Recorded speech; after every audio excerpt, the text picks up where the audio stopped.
Dixie Doggers TV presents.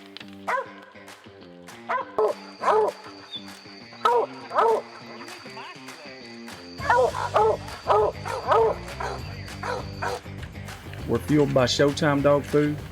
If you want your stud dog, your kennel, or your business advertised at the beginning of this, just like you're hearing now, you can contact us at dixiedoggers01@gmail.com or call 205-388-2558.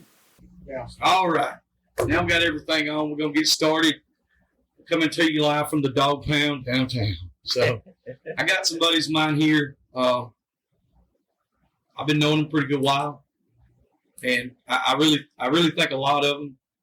And the thing about it is, Keoki is not originally from here, originally from Hawaii. So they've got a lot of interesting ways that they've done things there, and he's took some of that stuff and brought it here to the States and, tried to make it all work on the hog dog stuff. So introduce yourselves. This is my friend Keoki. Keoki Figgeroa, Bully. Vann Figgeroa. And where y'all live at now? Brilliant, Alabama. Brilliant, Alabama. Brilliant, Alabama. Originally, where are you from? From Hawaii, born and raised on Maui. Moved to the Big Island just when he was about 2 years old, and started hunting. And I probably should dedicate this to my uncle, Wilford. He just passed away a couple weeks ago, and that was the cowboy, the hunter that taught me a lot, and that man was crazy. He was crazy. We hunted a lot off of horseback because that's why we were cowboys, and he lived right there on the forest line. And a lot of people don't think about the cowboy side when it comes to Hawaii. Oh, yeah. Or like even like further down, like South America.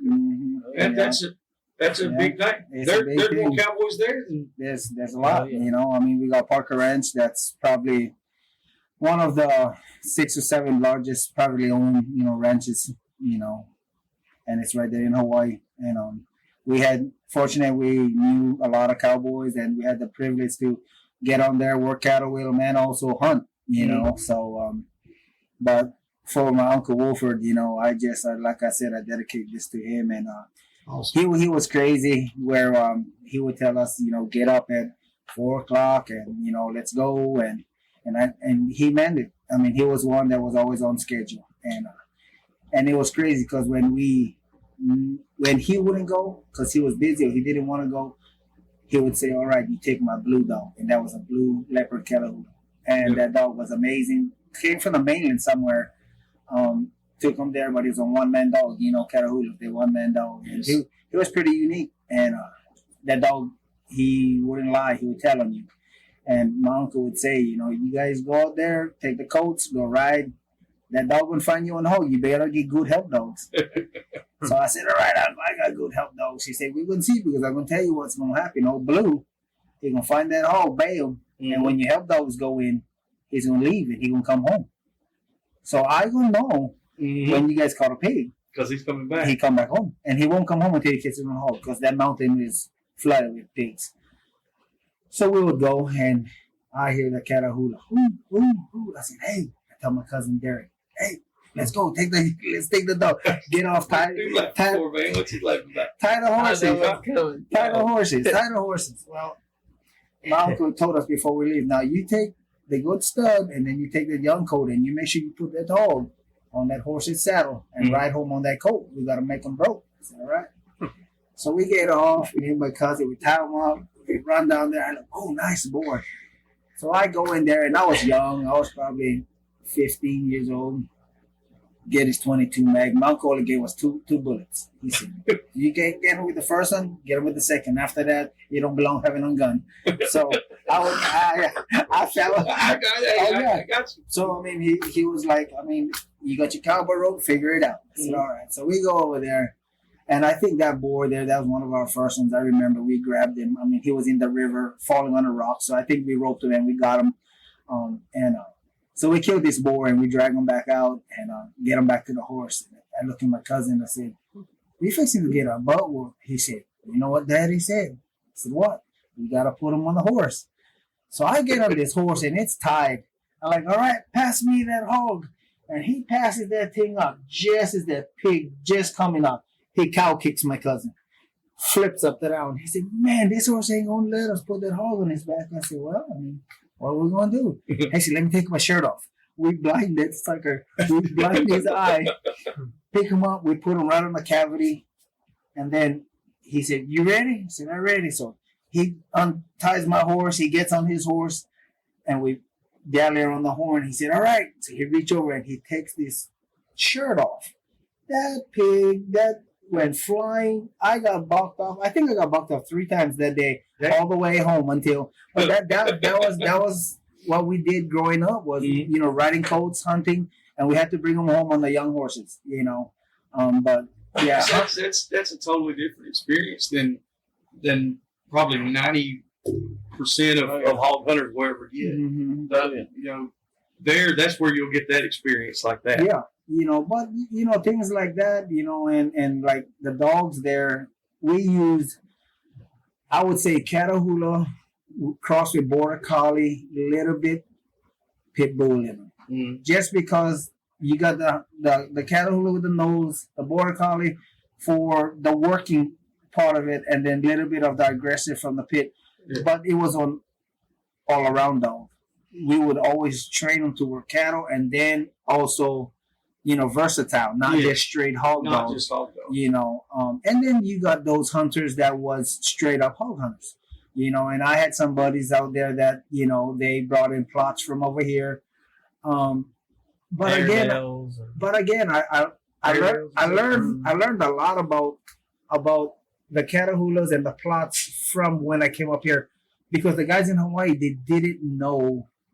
Like over here, you get your penned Catahoulas, and then you get your plots that is bird. Yes. So they didn't know the difference. Yes. So now, like I said, that's we learned a lot here. But back in the day, they just I got one Blue Merle Catahoula from Hawaii, and I mean, could be somebody's nothing, but they tried it, but they made their own dogs. You know what I mean? They train them and it's different. Like growing up with my Uncle Wolford, we hunted, we call it mountain pasture.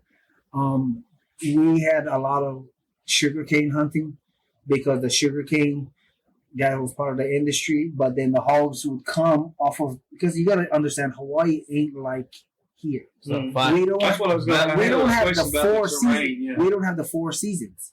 Yeah. So it's like pretty much 75, nice. 65, 75 normal. Nighttime, if you live up in the mountain, gets down to the low 40s, whatever. Just all depends. But what I'm trying to say is, and then we don't have all the seasons, and we only have certain type of fruit trees. So certain areas only grow certain type of trees. That pigs might be fatter. Now you get the dry side of the island. Those side, very minimum feed. So they plow a lot of the cow manure, get the worms and whatnot. Yeah. Smaller boars, bigger tusks. If anybody knows anything about Hawaii, you're not gonna get big pig. You're gonna get big tusk. Yeah. So. But now, like if you get to the rainforest side of it, they're not gonna be 300 pounders, but they're gonna be 200, 250. They're gonna have meat, but they're not gonna have near as much teeth. They'll still have big teeth. Whereas, like we would call them the ranch pigs. Ranch pigs would be, like Dad said, 9,500 pounds, but they'll have curl backs, 3.5 inches, 4 inches. That's crazy. They'll be this tall. They won't be tall pigs. Be little out there, and they'll wreck your stuff. And that's why like a lot of the ranchers there and a lot of the old timers, I would say nobody has money. So, in general, we all work every day. That's a food source too. And then for Hawaii, like the wild hog, that's a big food source. And that's what I was trying to get at is you think everybody get big families in Hawaii. Money is like everything else, everybody trying to make a living. Well, you don't want vet bills. So the old timers, 2 dogs, like Pineapple's granddad. We didn't have an opportunity to hunt with him. I knew him, he knew him, but his mama's dad would cross. I don't know if you ever heard of lemon drop pointers. Mm-hmm. Lemon drop pointers with a straight up healer, a lot of back end bite and nose and silent. Mm-hmm. And he take a 12 gauge and he shoot. They don't like teeth on pig because it's a food source. Yeah. So in Hawaii, growing up, if we catch anything small, grab them, castrate them, earmark them, turn them back loose. Yeah. Never kill nothing, you know. Over here they call them bars. Hawaii we call them laholes. And you just replenishing and making your pigs better, you know. I bet that's what them pigs were saying when you was cutting them nuts out. Yeah. Like, holy shit. Like, holy shit, yeah. But, you know, I mean. That's the same, the same held true here for years, decades. Yeah.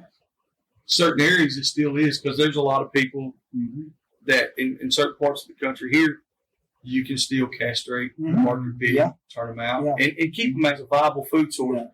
Yeah. And they've made it illegal in our state, and several others. And I think, I just don't agree with that because I understand the epidemic that the pigs cause, but every county where we're at is already populated. The damage is done now. So hey, take those regulations off and let us use them as a food source. And there'll be a lot less outlaw stuff going on because there's a lot of it that goes on because if you're going to hunt at all, you have to. I mean, literally, you have to, especially this time of year. There's just not much to do. But as somebody like yourself, and the way it still happens in Hawaii, like I said, that's a big thing. Nobody's. You told me a story about them giving you a hard time because you had stabbed a pig. You're like, what are you doing? Why are you doing that? It's like they don't know that you have to. You have to do it. And there, it's like, hey, let's cut them, let's bar them, let them grow big. It's more food because it's a free grocery store. Yes. It's so leave off the land. In Hawaii, that's what they do. There, everything. You fish for your food, you hunt for what you need. And that's why a lot of times I remember Dad growing up.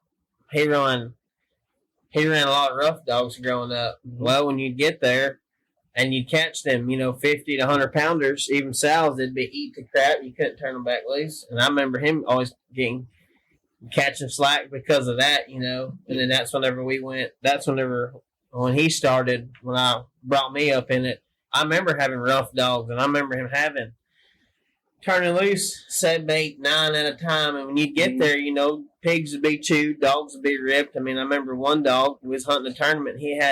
I was like, 30? Yeah, 20 ribs. From head to toe. Just everywhere. And just so rough. Well, you got to think now, back in the day when he was young, he was probably for we had no cut gear. We were poor. So what I had like cowboy friends that had leather shops, and we would measure 4 inches, and we would make them out of leather, and then I would go get the outdoor carpet, the green one, and I would put them inside. And this guy would stitch them all, and we had the regular barrel, and we also back in the day they call them butterfly. So on one side it would come up for the rougher dogs and protect their jaw, but that was to the most extent that we had as far as protection. You couldn't go down there. I've got a vest back there, and I just thought about that. It's one of the very first ones that'll ever be. If we take a break or something, I'll get it and show it to you. We'll show the people to you. It's like a blanket. That's it. Yeah. And it's got some little slits in it. You put it one size fits all. Yeah. You might have to wrap it around your damn wiener dog for a while, or you put it on a mastiff, whichever way. Yeah. But the cut gear game, I could see where that would be tough over there because, like you just said, it's hard just to get groceries a lot of times. Everything has to be imported. Because you're on an island, and you got to think on like another thing. Like growing up, we didn't have tracking collars, nothing. So in Hawaii, because it's the mountain is from up, come down. So you got a lot of over here. You call them bluffs and stuff. Us, we call them gulches. So it's just gulches that go down. A lot of cliffs. We don't call them bluffs. We call them cliffs. So certain parts of the island is really cliffy, and it's a lot of. And the things with that is with tracking systems, the frequency wave is above. So we had a hard time.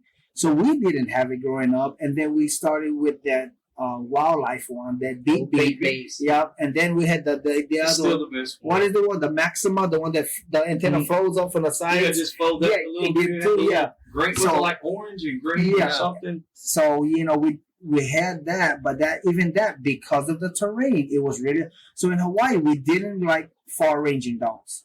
200 yards would be kind of within what we would want. Steady. We like working dog. Back and forth, left to right, because if the pigs cross over their trails.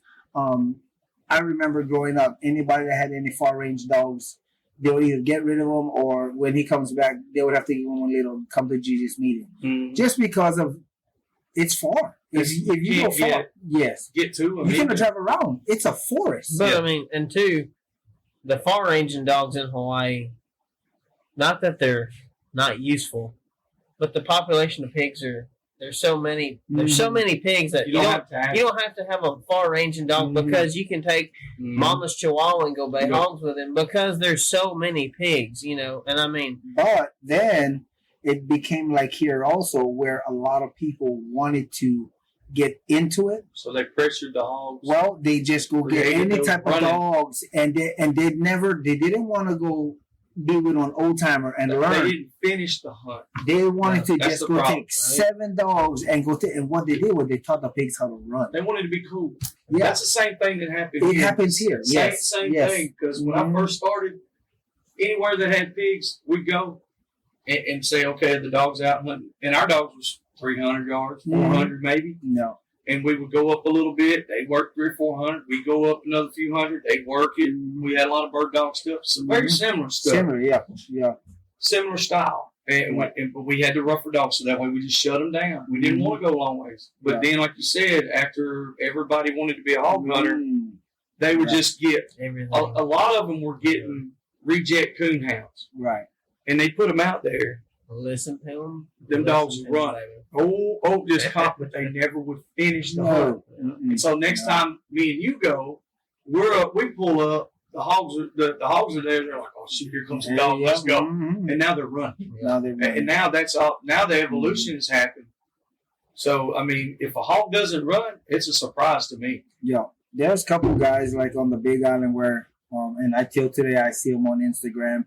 And this guy's is kind of like how his granddad was, just 1 or 2 dogs. Because there's so many guys out there that take so much dogs and pressure them. He goes back to old school, 1 dog, silent, slip in there, go over there with the 30-30, boom, down, Is that what y'all did a lot of the bait and shoot? Yeah. More than the catch dog? Well, I did the rough. Now, before I moved here... Well, that was way back in the 20s and 30s. Yes. Then they came out with TV. Yeah. Joey, you ain't that much younger. So, our biggest thing was after he run his rough dogs, and I started growing up, we started running more of the cow dog style. Yeah. Border Collie, Catahoulas, Kelpies, we had a Catahoula Border Collie we run. How's the Kelpie stuff? I've heard a lot of good stuff. They're good. A lot of drive. Be interested in one? I have guys got some full-blooded ones, and they're very, very, big top-tier dogs. Yeah. He just doesn't have time for any pups. Yeah. He offered one up, and I was like... The Kelpies are good. I was like, how old are they? Little puppies. Oh, they're worth getting. Seriously, I was like, I've always heard. Yeah. That's one dog I've never had. But see, I like the cow dog cross with the hound because half of your training is already taken care of because they naturally want to work. Circle. Yeah. They want to work. So, I mean, Dad never took a gun. He took a pocket knife because, back whenever I was right before we moved, nighttime you're not supposed to, And so, when we'd go, when we'd turn loose is 2 dogs. I remember having a dog named Shallow. She was Border Collie Catahoula. And then we had a German Shepherd Catahoula. Called him Uku. And all they do is bay. And you know, I remember times being a kid, we wrote 95% of them, you know, because a lot of times they'd bay up, even if they'd bay up out in the pasture, we'd sneak around there, rope them, knock them down, cut them back loose. We never killed them. And I remember us catching 10 or 15 a night, doing it that way, you know. And I mean, we just run them dogs on the road, you know, and the wind would blow from the high elevation down to the ocean or whichever up, you know. Like, what's cool about that one dog, that border collie, you know, we'd catch cows with her during the day and we'd hunt her at night and stuff. But like, if we'd be sitting in a truck and if she'd start baying and she'd come back to the truck, it'd be a sow and little ones. And Dad would call it every time. Really? And people would be hunting with us, you know, and be like, oh, that dog ain't no good. And Dad would be like, well, there's babies there. And they'd be like, no. Well, then Dad would say, you know, would send her back up there. And she'd go to baying. And when them boys' dogs would get there, you'd hear a bunch of, you know, squealing. It's just because, you know, See, that dog wanted the boar home? Well, no, Or because bigger pigs. I used to go, see, in Hawaii, we don't like catching small. Exactly It's, like you were it's a saying food source. earlier. So when they catch the babies, you tie the dog up and you spank them with that big, like, you know, you show them no, you know. So you know, it's a smart enough dog, though. She learned, and I tell you what, she would bark, who, and then who, very far and in between. And then I just wait. I said, give her 5 minutes. She'll be right back in the truck. They'll be like, there ain't no way. I said, yeah, watch. Here she comes. Because we didn't have tracking system. So here she comes. They're like, man, that dog. And she come back and she cowered down. And I'm like, don't be cowering down, you know. And I said, you did a good job, you know. And they're like, man, that dog, what? I said, man, there's a solid babies balled up over there. I said, you want to kill babies? They're like, man, there ain't no way. Send her back. Send her back out there. They send their dog. Wee! I said, see?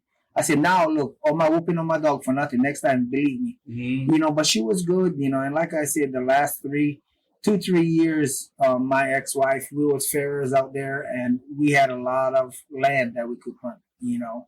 And pasture land. And so pastures. it was amazing. So is it mostly like on the pasture stuff? You know, I've seen a lot of videos, stuff like that, pictures. Is it more in the mountains, or is it rolled down into flat ground? Well, like for where you keep your everything, you know, all the islands are old volcanoes, so it's all at a gradual slope. Okay. You know, now when you get down towards sea level, it flattens out, but it's dry. You know, so the whole time it's just kind of it's always a gradual slope. You know, and but I mean that's what, like, we'd have times, you know, it's like Dad told you stories a couple weeks ago. We had a pasture. What's that one ranch? Like 2,500 acres, and then there was 40,000 around it. Yeah. There was times there you'd go and bay 15 or 20 at a time. And when you run 2 or 3 dogs up through there, you know what a sounder's going to do. They're going to chase them dogs. There'd be times you'd be sitting on four-wheelers and you can hear them. You could hear dogs bay, and then you could hear pigs. What a sounder sounds like. Well, it's getting louder. And you'd see them come over hills, and dogs be running back to us, and it looked like a herd of cattle just behind them dogs. 40, 50 pigs. And I mean, you'd bait, and then, you know, then they'd get bait, and then you look at each other and go, what are we going to do now? Yeah, you got 50 pigs. And no catch dogs. You know what I do? I run, I chase them myself. Scatter them. Hey, start yelling. Then so now they hear the human, they scat. Really? Then my dogs take off. Then the dogs go back and go catch one. Too. I had some people thought I was kind of crazy one time. We had remember that Houdini dog? We done it. He would stay, but he wasn't rough. That was his only downfall. He needed to be just a little rough, just enough to stop, because he would walk and bait. I hated that. Yeah. But I promise you, you put him down, it was happening. Yeah. But anyway, he stayed bait on the hog, and I was like, he's not going to leave. So we leave, and we stay gone all day, come back. He's 40 yards from where we started, like 8 hours later, all day. So we need to break the hog. Like what? Make the hog. He was on a different property. Uh-huh. Let's go back to that. He was on a different property. Game cameras were about every 100 yards on that line, all the way down through there. I was like, I don't want to get any trouble. I don't want to get nobody else in trouble. Right. Over there on Sun Creek. Remember dude, I was like, they thought I was crazy. I was like, if we break that hog and make him run, we'll get him right over here. And then we catch him. We can do our thing. Yeah. Oh, that's crazy. It can work. Try it. Just same thing like you said with the sound. I never thought about just doing that. And that's obviously, if I'd have done that, then I could have broke that hog, but we couldn't get the hog to break. Yeah. I was on this side around, I was trying to throw stuff, trying to get him, wasn't worried about it. Yeah, no. But if I'd have done that, if I'd have got him to move, at least get the other dogs to get on him. Yep. All I was trying to do was get him off of that property on the ours, because he was a big hog. Yeah. That's a good idea, though. Yeah, it's So if y'all hear somebody up there on 13 hollering and hooking screaming, and hollering, you got to like sound he's got sound. You He's gotta got sound. sound We're coming, guys. Hey, I'm coming. Coming over there. Come to the cornfield. That ranch that he was talking about is pretty crazy because one night, I'm not sure if he was with me, but that same two dogs, I hunted that two dogs for like 3-4 years because that's only what I needed because I wasn't killing nothing. Maybe kill 1 or 2 for food that year, but maybe. I mean, I cut a bunch and just let them go. Well, that one night on that ranch, it was pretty cool. Dogs bayed up, and a lot of times they'll bay up in a bull hole where the bull dig the ground, you know. Yeah. So they'll sit down there. Well, that night he was bayed up in a bull hole. I went there, and he seen me, and he broke and ran. So the dogs went silent again, and then I went, and then they started barking. But I was like, oh yeah, I was there. That was one of the last times we hunted. so we went there, and I looked, and there was a hole, only about this big. That's what I told you. And I turned on the spotlight and I shined down and it was on lava tube and the boar was at the bottom. So the lava tube, tell us what that is. Tell people what that is. I mean, that's you already explained. It's that's like just a hole. one open hole, you know, like I guess like a mine. Like a mine shaft. Same Yeah, type it's, shaft. it's just naturally, But you know, yes, it's with lava flowing. I guess gas pockets would make that, you know. Yeah. And, It was crazy. and Oh, I had some of them. And I mean, There's some lava tubes at me. It was bad. Yeah. Had the smell too. Joe Dill come in there. Let me tell you. You don't want to get nowhere around that lava tube. Yeah. But you know, that night, I mean, that it was probably 20 foot down. I wasn't gonna go in there. I don't take a gun, you know, only cowboy rope. My Now, dog, you said the thing. my dog's cow dog, so I can call them off. You know, but hey, Yeah, if let's you can go. call them off. Yeah, and then we walk away. that's all. And then the we just dogs. go catch We had another them one. all where you just and them suckers are just. And Well, I mean, that's it's one of those deals where if more people would try to take that time and to do that, I've been hunting with some people who have really good dogs. I mean, and we're blessed to be able to go and do these things. Yeah. But man, they don't put the time as far as the discipline part in their dogs. Like, come here, hey, let's go. You know, load up, call your dog, and they no.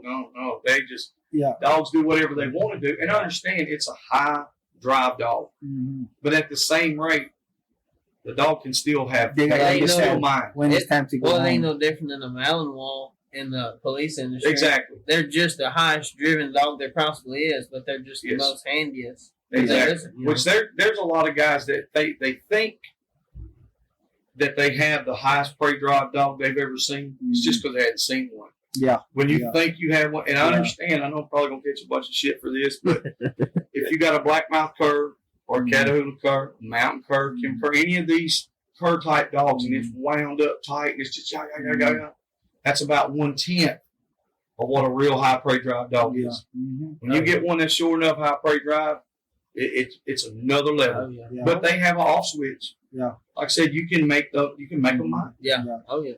But we just been on so many people's like Yeah. we catch the hog, the dogs are there fighting and acting crazy Yeah, and chewing it happens. and like And that's- It happened. look, let's try to Well, as long as you're working on it. but you know what was I crazy? mean, I try to get on them. I experienced one thing a couple weeks ago, maybe about a month ago.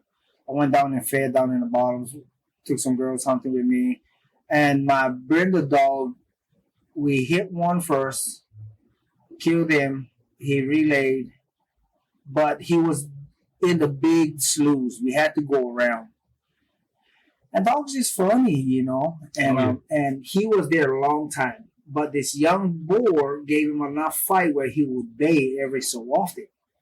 And now the other dog was with him. She's rough. She catches. Well, by the time we got around, it was probably close to an hour. And when we got there, that buddy dog that normally runs with him, he's kind of a little jerk. Like if there's a new dog or something like that, and I got a new dog from Mississippi, he ain't worth nothing.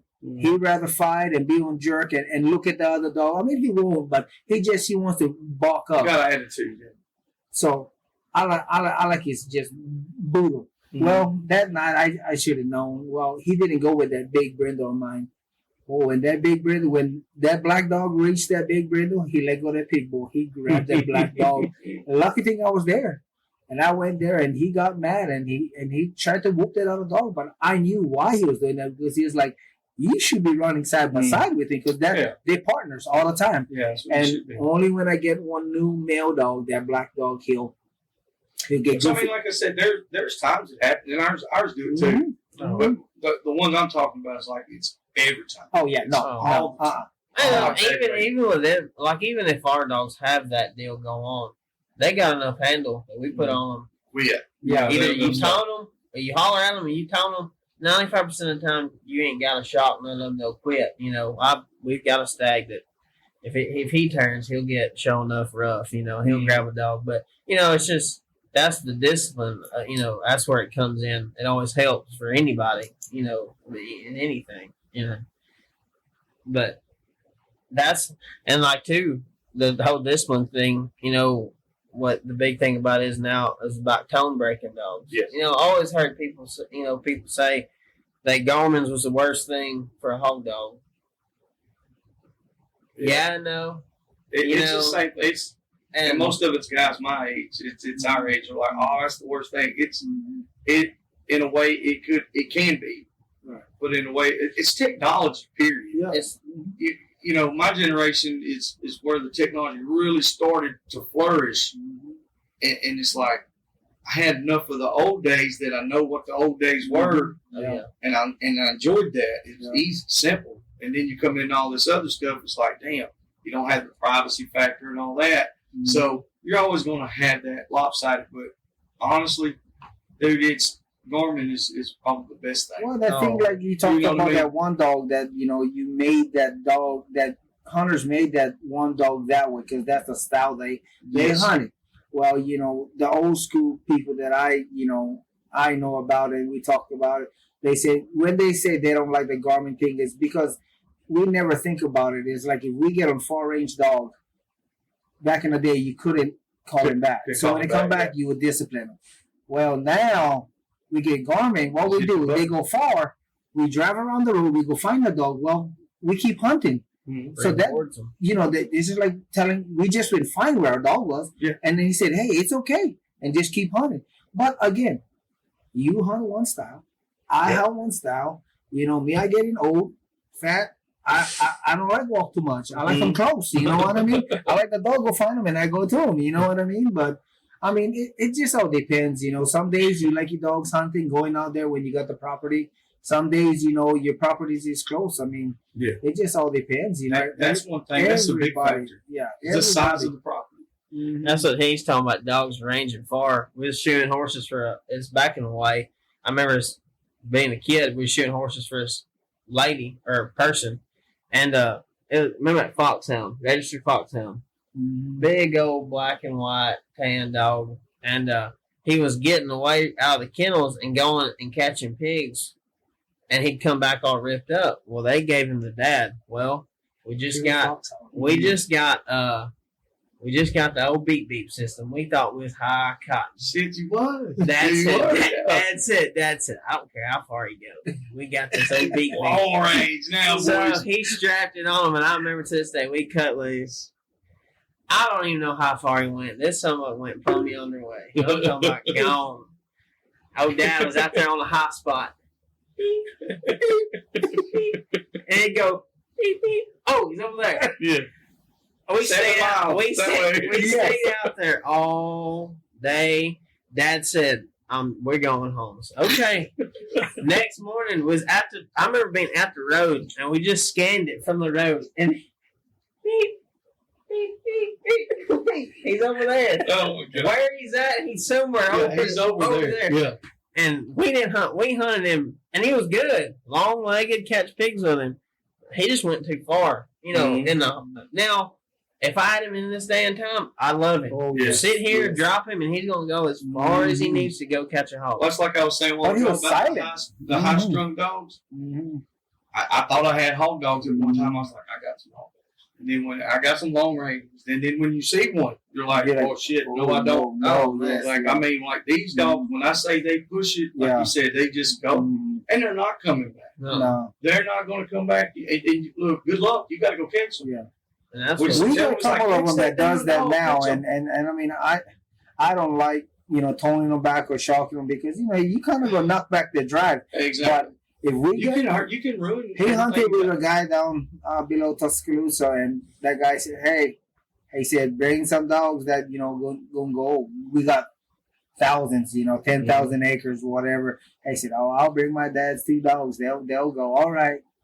And shoot, I'd cut them suckers loose. As soon as we cut them loose, strike a hog, bam. I don't even know what happened. We got the one time we got over there, we got it in close. I mean, a bigger hog, you know, 150, 175 pound hog got over there in close, and we broke the bay. Well, when he struck back out, Dad's dog, he don't quit. He ain't got no quit in him. I think I picked him up.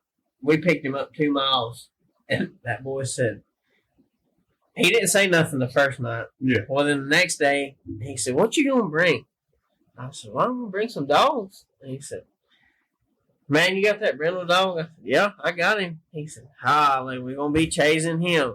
And it wasn't that night too. We struck a hog, but it was, you know, they run a little more mouthier dog down there, you know, and whenever you get on them hogs down there, they just run and run and run and run and run, you know, and it's like that. There'd be times back.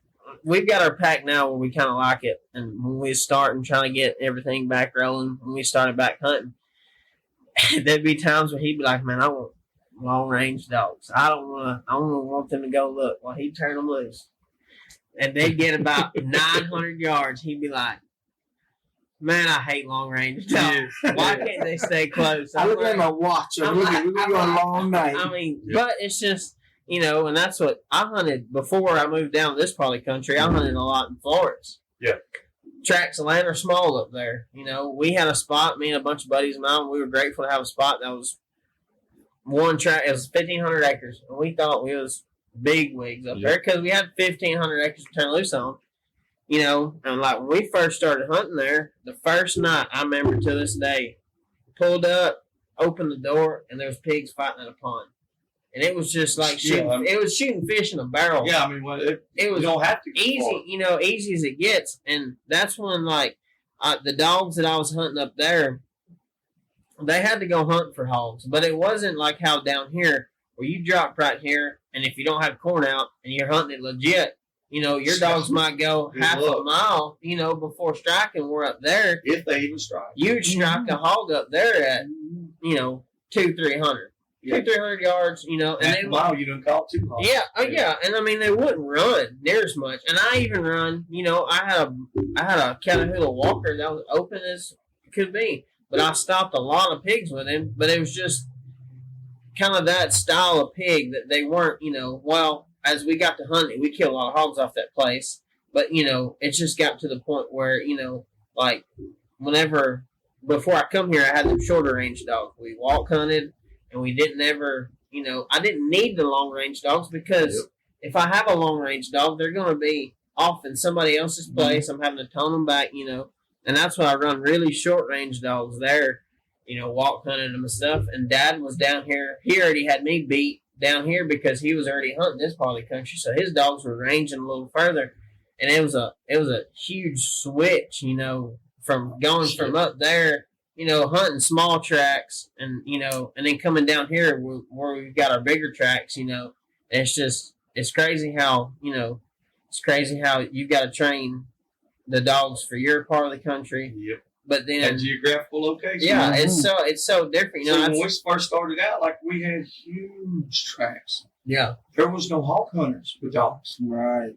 Like it wouldn't shit to have a 10,000 acre spot. I used to tell people, if you ain't got 5,000, I can't turn loose. Right. And people thought I was talking shit. I was like, no, look, you don't understand. Mm-hmm. If I don't have 5,000 acres, we're going to be off of that. Oh, If you don't have no pigs, Mm-hmm. if you got a lot of pigs, that's fine. Mm-hmm. But there, I mean, that was and like you said, you had to do vice versa. You started with shorter, rougher dogs, and then grew into it. So I had to take this whole big old thing and bring it down Bring it, here. yeah. Oh yeah. Now, when you It's got a tough. dog, you turn loose and he's kicking rocks in your face and going, and then you go from that to he's walking right with you. You know, Yeah. shit, you know. Mhm. But then that separates it. Mhm. Are you a dog man? Yeah. Mhm. If you Can can, you make this work? yeah, switch it up. And that's Yeah. Well, like now, our pack, we got What are you mostly running now as far as well. in your we pack? You know? we got talking about how you can adjust to where Mhm. we going to hunt. If we gonna go hunt one spot that is small track, but we don't get pigs, we can take a few dogs that is closer range that gonna win and smell We track and more go. of our cur dogs. Mhm. You know, like more of the.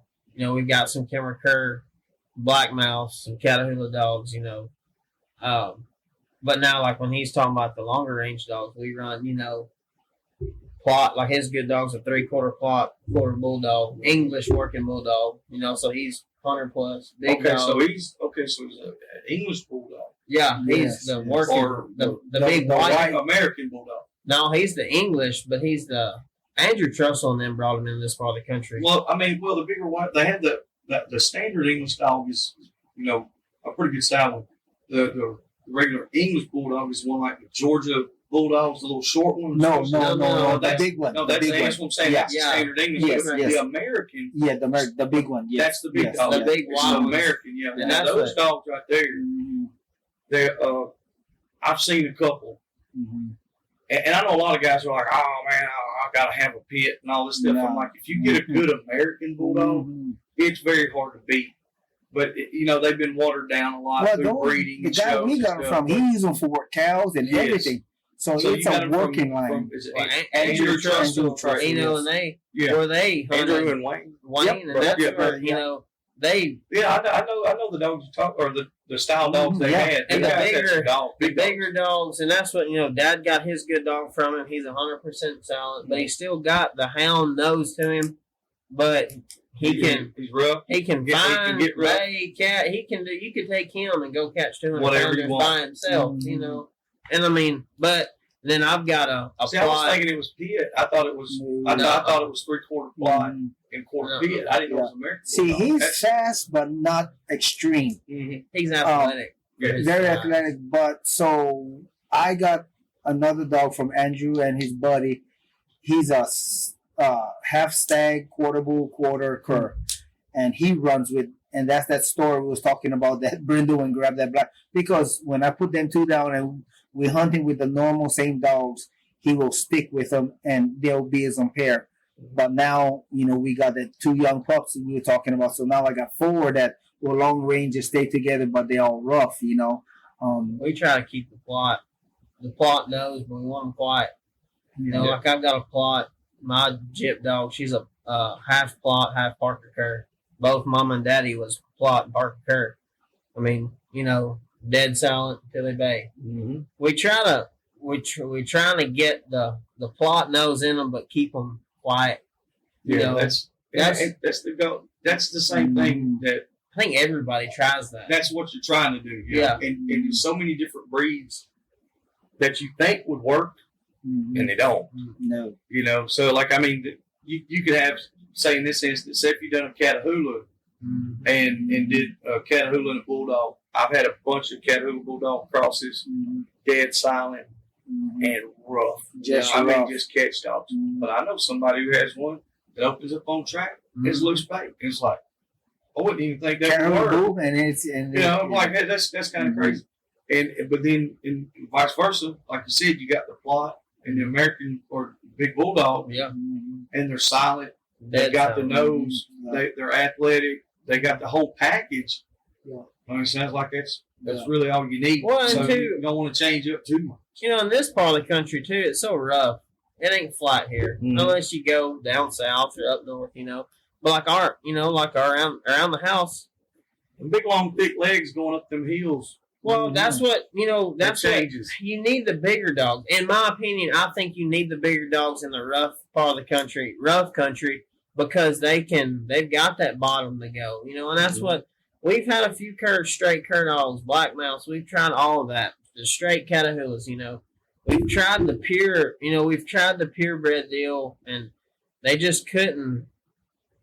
and all, and we might not have got the right breeding. That's anybody, but the smaller standard size cur dogs, I feel like we struggle to get pig stopped here, and that's why like Dad's got that stag dog. We got that big dog. We've got another stag doggo, and people think, them big dogs in this part of the country is not very smart, but I know a few people that's got them around here, and you can catch pigs with them just because they have got stamina. They can, they're tough. They can, they can stick with it. They got the bottom. And that's what, and sometimes, and then, there's instances, got tongue tied, incidents where we thought, we needed smaller dogs because the briar thickets.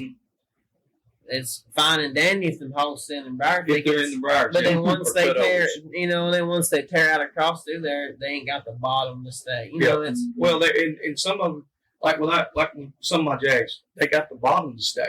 Yeah, but they don't have the speed to get there as quick as the bigger dogs. Right. So especially the ones that were getting older, that's what we were doing. We'd use them and we get it going, and then the cur dogs would get up there, take over the race, and then if they hit the briars or whatever, here come the little dogs again, get him back up going again. So that's what I was talking about before is how do you work it? Yeah. How do you make this shit work to where it work all the time and be successful? Besides just having one or two dogs, because if you got like a dog like you got, you could take your two dogs, you go anywhere and catch hogs all the time. My problem with that, but if you got 10 of them, all of them gonna be like that. That's that's what I'm saying. Once you get that formula, you're cooking. They got to be a team, and that's what I think about it is too. You can have a bunch of the same dogs, They got to be a team. But you might, if you cut loose somewhere and you got 3 run this way, 3 run that way, another one runs behind you. At that point in time, you might get on hogs on all of them, but then you're scattered. We ran into that here for several. How many years did we run into that? We were putting out really good dogs. Every dog you take was a lead dog. They did. There was no Me Too dogs, no help dogs, no nothing. And there was literally one time we're sitting there and you got 5 of them sit down. And they're a mile apart. Half a mile. It's like, why can't y'all just go together? Yeah. So now I'm sitting there thinking, I'm like, where's this shitty dog at that I need? That all he knows how to do is follow. That's all I need.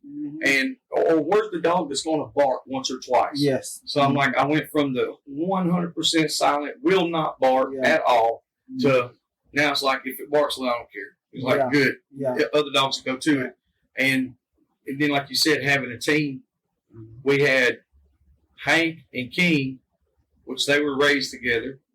Like they're like your 2 dogs. Well, King, we lost him last year. He got killed, and it's like Hank was lost. Literally. Like, now he still does his job. But it's just like he wasn't. He's starting to get back. He's starting to come back because we put another little dog or 2 with him, and then we're gonna figure out which one works best with him to keep him running. Like you said, you gotta have a team. You gotta have a pack of dogs. And that's like Dad's deal, Like if I go hunting with him, everybody wants to take their best dog every time they go in the woods, but like that's what we was getting whenever I got her from a buddy of mine, and we was hunting her together with his dogs. She's real independent. So, a lot of times she got cussed because she'd go do her own thing, go a mile this way, and we'd be catching pigs over here when she'd be hunting on her own. And we just got, that's where that aspect of the teamwork deal, it just got so frustrating. So then, we started, now what we do is if he turns his dogs loose, I might take a puppy or 2.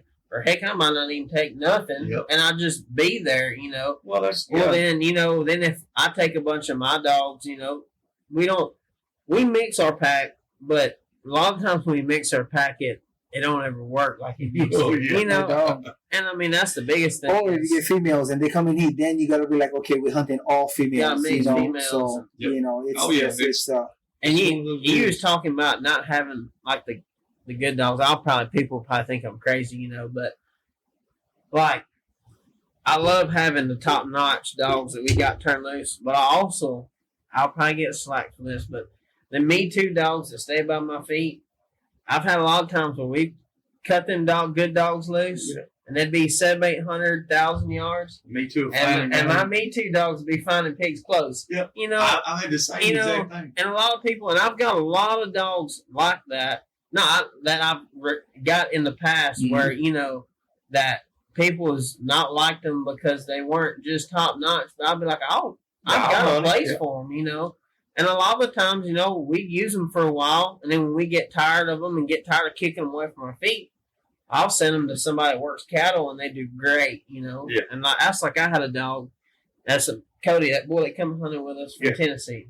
I had a dog I raised from a puppy. I called him Axel. I was too much of a buddy to him. Wanted him to have a good handle, and he loved me too much, and he wouldn't hunt for me. But he was finding pigs, but it was not consistently like I wanted him to, and he wasn't ranging like I wanted him to, and he just was a Me Too dog bay. He'd run in there, catch bay, whatever.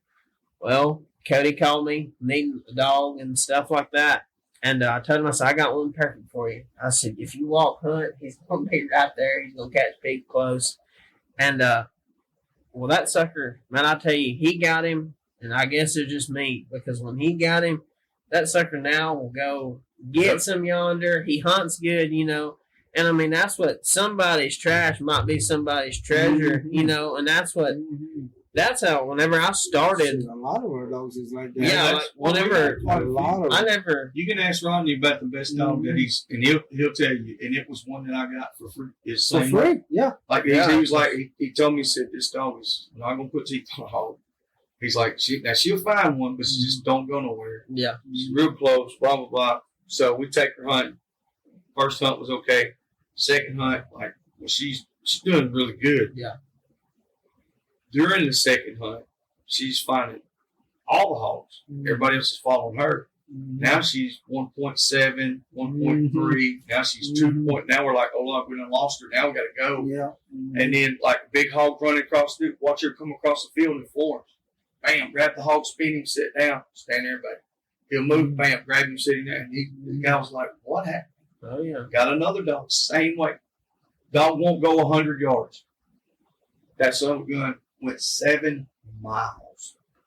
Like, I had to leave him. We rode around. I was like, this is the last place we picked him up. And it picked him up and dropped him again. And it was 7 miles from where we started. So we go back the next day. This is all the way up there at 7 Mile Island, as a matter of fact. Up there at Foster's. So I go back and we're unloading dogs and stuff. Here he comes. Big ball. I was like, hey guys, where you were? Yeah, where y'all be? And I'm sitting there thinking. So I called him. I was like, Keith, you said this dog where? He was like, they're telling you. He's like, I don't. I said, you send me every call you have. Oh, yeah. Ain't no doubt about it. Because all it was is they just wouldn't do it for him. Same and sometimes those dogs, you just put them on the ground and you just don't even look at them, don't acknowledge them, and they turn around. Right. They turn around. You know, well, that was the thing with us. It's like our dogs, they either get out of here or we put them in a box. Because I have dogs that will get out, kick out, and go. And then then one time they might not. They'll go out and they'll come back, and I'll wait and see if they're going to pick it up and go. If not, I just put them up. Yeah. I'm not going to get the leash out. I'm not going to kick him and do all that. It's like, hey, he's being a dog today. He's being him. I mean, it is what it is. You know, that far-ranging dogs, in my opinion, you know, they like to hunt, and they hunt more straight out and go look. I like those cow crosses. They work. The bird crosses. They stay close and they go left to right because you can move a little, comb this ground. Move a little, comb. Keoki and a pointer. Oh, I'm telling you. Oh, we're gonna do it. I'm telling you. Then I'm gonna jag with a bulldog over there. Yeah, but you know, that's my I ain't gonna say nothing because old Worms pop boy. She's gonna be. I got real high hopes for her. I mean, my thing is, that little pup I seen. That I think it's just. I think everybody needs to have about 20 dogs in the yard where they know what to. Where you can have, you know, small property dogs, big property dogs, loose bay dogs, you know, the rough pack, you know, but it also all boils down to, you know, is the fact of you need to know what you've got, what you can pull. Yeah, and you need to know, like, you don't need to run, you know, like my buddies in Oklahoma. I got some really good friends in Oklahoma, and their bay dog and my bay dog's totally different things, you know, and And that's like how my buddy Keaton. We was hunting that tournament a couple years ago, and he said, "Hey, I'm gonna turn my good stuff loose." He said, "Run some bay dogs." I said, "Okay, yeah." And I was like, "Yeah, I got some bay dogs." I had 2 puppies. And Axel was one of them. that dog Axel, and I had a dog from Florida, and they're rough bay dogs. But I was like, "Oh, that's my style of bay dog." Yeah. Cut them dogs loose, run off in there, and get on a group of them, and they've got the bulldogs in the trucks and or in the side by sides, and we're sitting there. And them 2 puppies, I'm talking about, right strapped to them, and I was probably a 120-pound sow, and just didn't even bay. He looked at me. He goes, "Man, I thought you said they bay." And I said, "They do bay. If it's a boar hog that's whooping them back." I said, "But I said, but they run in there and call. He's like, "I didn't even have time to use my catch dog." I said, "Well, I don't know what to tell you." We don't have catch dogs. I said, "Let's tie this thing." I said, "Yeah, we don't." Those are catch dogs. Yeah. So then we go, and we get on a really good boar hog, and we bang him 50 yards from the side by side, and we was going to send catch dogs in, but he had just one suited up, and we was getting the other vest on because it wanted to be kind of hot, and as we was trying to get everything ready, my bay dogs running there tried to catch him. Yep. Got cut down. Well, his good dog takes off with him. He calls him Billy Joe, and he runs like a mile. Well, he's one of those that he'll just bay and walk with the hog. Bang and walk. Well, Yeah. at that time, at that point in time, we got back in the truck, got around. He's like, "I need you to get your stag." I said, "Okay, that's fine." He said, "Will he just run in there and catch and get my dog killed?" At this time, he would do this. I said, "No, he'll bay." I said, "Then when it's time, it's like he knows he'll catch."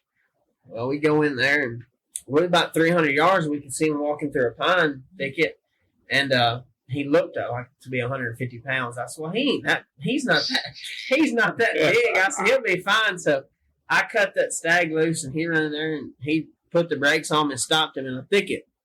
And it's the funniest. It gets really good. My buddy's got a Catahoula dog. He's rough as sin, but he's deaf. Can't hear nothing. He's deaf. So we're sitting there, and we're walking, and they're baying. I'm talking about hammering. I got a video of it, too, and it's so funny. I make fun of him all the time. So we're walking him in there, and he's like, "Turn my white dog loose first, and my Catahoula's going to follow him." Man, I'm talking about turn the white dog loose, Catahoula dog to the left. And I said, "Oh, no." Well, his white dog ran in there and got tangled up in some briars. When he got tangled up in the briars, that hog broke and run. When he broke and run, when we weighed him at the tournament, he was 200 without guts. So when he come blowing out of there across that pasture, he was 250, had a tail on him like that, and he was just pumping that tail running. And I said, "Oh, we need him." Well, that stag, he come running. And here we don't get to see our stags work. It's all just in the woods. Thick. Well, when he come running out across that pasture, he run him down like you see them boys out there in Australia. He caught, eared him up. My buddy's bulldog gets there. We catch him, time. And this is all in a matter of probably 10, 15 minutes. Still have no clue where this deaf dog is. So we're sitting there tying this hog, got dogs scattered out, tied up. And all of a sudden, here comes that Catahoula. 9-0, hog's tied down. Catches up. He said, "Well, I told you he was a good catch, dog." I said, "Yeah." 20 minutes later, he just had to get downwind of him. So he could find him. He's like, "I can't hear you." That's that's just that. But too, you gotta have fun when you hunt, and that's what we joke and poke. But that dog was actually a really good, when you walk in them bay and they all run loose, real loose. Bay I was going to say their bay dogs are not going to. They're loose, and that's like the female I've got now. She's like that, real loose. Don't put pressure on the hog. If he walks, she walks with him. Dog? Huh? Is it that black dog? What you're talking about? Alex Keefe was in here a little while ago, and he was talking about. Oh, I think a black dog you had. He said it was real legit. That I've got. Okay.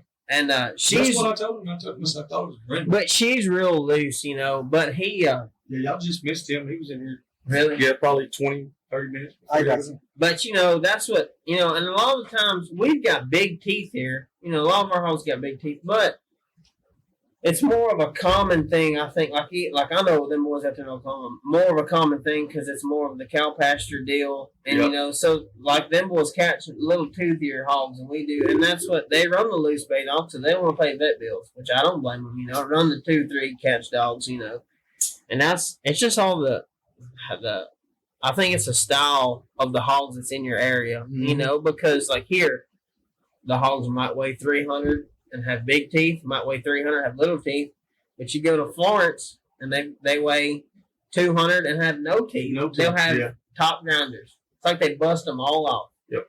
And you know, and I don't think I've ever caught a big hog up there that had teeth. Never. We caught several that were, big hogs. Oh yeah. And right over on Foster's place where we hunt. And we caught a couple of decent too. We caught that one, or we caught two. Well, that first hunt that Bella dog was on, just found both of them. Side, just like that one. Yeah. And one side was broke, the other side was Yeah, they had really good Water. teeth. Like I said, I think they're just breaking them off. You want water? I think they're just breaking them off or something. But like I know up there, like I've caught some. The teeth just aren't that Like damn I've big. caught some up there, you know. I had a dog get killed up there, and the farmer called and said, "Hey, you know, I've seen this hog in my field, and we cut loose, and at Walker Catahoula dog run off in there, struck bait, and heck, we had one caught. I mean, he probably would go, I don't know, 250 or 300, but he had no teeth. He was an old hog. He lived in the briars. He had no hair on him. He looked like an old naked mole rat, and it was one of those deals. The reason why, it ain't the reason why he got killed off, but my poor choice, and what I'm going to say is poor choice in dog power. He was one of those that, you know, he would relay if there was other hogs around, but if there wasn't another hog around, he would never. He'd just, you know, he'd just sit around. I could call him and never have to lead him or nothing. And what's about the biggest teeth we caught? I was what was on my mind. See, that's about what. That's about it. The inch and a half. Okay, Florence. Yeah, They're not going to be. That's a 200 Inch and a half. hog. Yeah. That's how. Yeah. But like we went up there and caught him, no teeth. Look, he was like a dang old sow, pretty much. Well, then I should have put a lead on him, but I was like, no, we're finna go back to truck. We've been here 10 minutes. Heck, we gonna go home. Well, he strikes, runs one about 300. Well, at this time, I was running a female dog. There's other one bigger than that one. No That's teeth. how they Yeah, are. Up it's there. crazy. But that's like, and when he run up there, you know, I had a running catch dog she was a jam up dog. But I ran her, you know, running catch dog style, ran her on the ground. She'd find her own pigs, never would bark or nothing. Well, she done caught that big hog by herself, not really by herself, but she done a lot of the work. Well, we got over there to the next one, and he had about, I bet he didn't have inch cutters. And I had way too many dogs. My running catch dog, she got, you know, she was winded after catching that one hog. And that big blue dog I had that I kept for so long, he running there, and he wasn't rough. He was a loose bay dog. He'd get gritty every now and again, but I never run a cut collar on him or nothing. Because if you put cut gear on him, he wouldn't hunt. And he run in there, and when I got there, you know, when everything's happened, I had 7 or 8 dogs. Just nothing. It was being young, starting to think thought I knew everything. Bring the yard. And got over there, I killed that hog. When I looked up, you know, that was when I was hunting 4 or 5 times a week. And that blue dog was laying down in the creek. And I was like, man, I took off running. And when I got to him, his whole chest was nothing but punctures, you know. And it wasn't like, but it was all little old pin size just everywhere. You know, and he died in my arms that night because of my stupidity and not knowing what dogs to run with what types of dogs, you know. And I feel like having that team together. Yeah, and that's what it all boils down to, you know. Yeah, because if you got 2 dogs, and you listen to me very carefully, that you run together all the time, you always turn them 2 dogs loose together at the same time. You don't ever turn one of them loose and then not turn the other loose. Yeah. I know. I know. We get into that story. No, we didn't get to it. I was just straightening him out. I did just straighten him out. Take on running catch dog and put him to be one walk-in dog. Yeah. No, listen, I've done the same thing. Oh, yeah. Done this. We all do. And the thing about it is, you said something right there in that whole scenario that 90% of people don't say, especially at your Admit age. to your fault. You said I was young and I thought I knew what I thought I knew it all. And there's so many of them. And like I said, even Today myself, they won't admit to it. hell no, they're not going to admit to it at all. yeah. It's like, and I know several young guys, they got all the potential in the world if they'll slow down and just say, hey, let me listen a little bit. I'd rather take 3, 4 dogs that work together than 6 or 7 and have too much power. Because when that board come out and go, they cannot move. They're banging into each other. You know, You get hurt like yeah. I mean, and well, now we got cut gear, but still. the heart of summer, you're not gonna be wearing all that cut gear. No. So Well, last year when we got that, we got our whole pack just wrecked. And it was one of those deals where we just turned too many dogs loose. And nobody. And at the whole time, and I don't hardly ever vest up.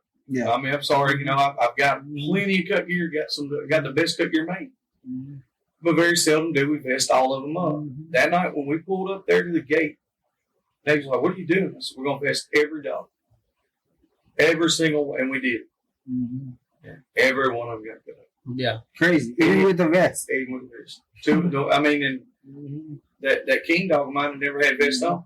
Yeah. Vested him, and it hit him right behind the vest. Just spilled it all out. So, but anyway, like I said, you give them a false sense of hope. Sometimes you put that's like a good catch dog, good bulldog. I think they need to get cut a little bit of the wool. They need to know that this hurts, because if they never experienced that, then they don't know. Well, it's like a football player. That guy always got pads, so he's tough. Exactly. You take off that pads, It's a different deal. it's a different scenario. So, you know, me and my dogs, I can start them out with just cut collar, you know, and as they progress, and if I know that, hey, this like a, you know, work good dog, hunts fine, you know, doing good, and need a protection, then I'm gonna put them on one Australian style, small, whatever. Well, that's what we're starting to do. They gotta earn it. You know what I mean? I like them to cut first. I like them. They need to know. But old Pawpaw here, hard headed. It took the good dogs getting wrecked down 2 or 3 times over here to finally start. Hi, you know, I'm gonna put cut gear on back.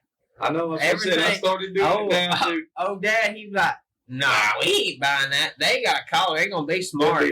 But you know, and that's the thing.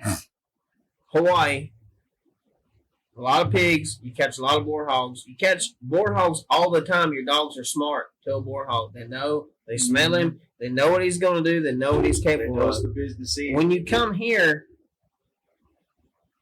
probably don't need to say it, but a lot of people that say that they catch a lot of boar hogs, you know, that's all they catch. It's hard. Yeah. That's a hard thing. That's a hard thing to say, because your dogs are going to slip up and catch sows. Personally, I don't really catch boar hogs. I'd rather catch a sow because I don't have to worry. I don't have to worry about. I don't have to worry about. That deal, yes. Pickle thing.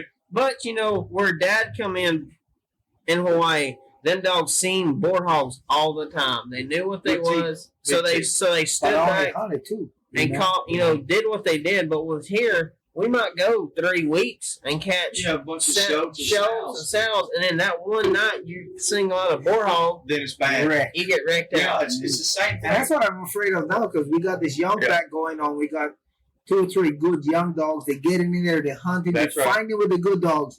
But when they get there, they're just grabbing them because sows or big, small boars. I mean, big boars with small teeth. And I'm thinking, wait till they get on that one day we're going to get, and well, that's what happened to us last year. All of them dumped it.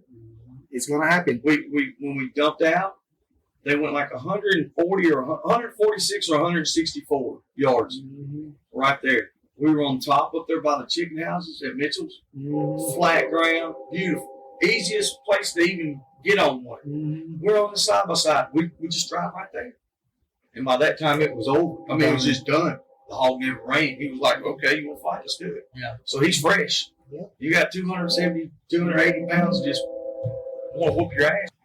So, all right, we was talking about, we had to take a little pause for the calls. We had a train coming by.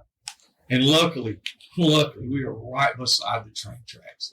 So we get to hear that some bitch every time it comes by. All right, so what we want to do is we're going to, we've been doing that for a little while here now. So we want to hear a couple of these There's good stories from some of these Hawaiian hog hunts, and Oh, I got see how those go. man. Y'all make sure y'all get your mics up close. Y'all Oh, scoot up so y'all can tell us.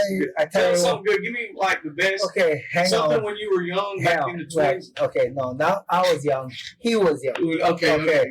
So again, on that ranch, 2,500 acres, surrounded by 40, and I mean it was prime hunting ground. At 40,000, you'll be driving up to that spot and you'll see 20, 30 pigs walking.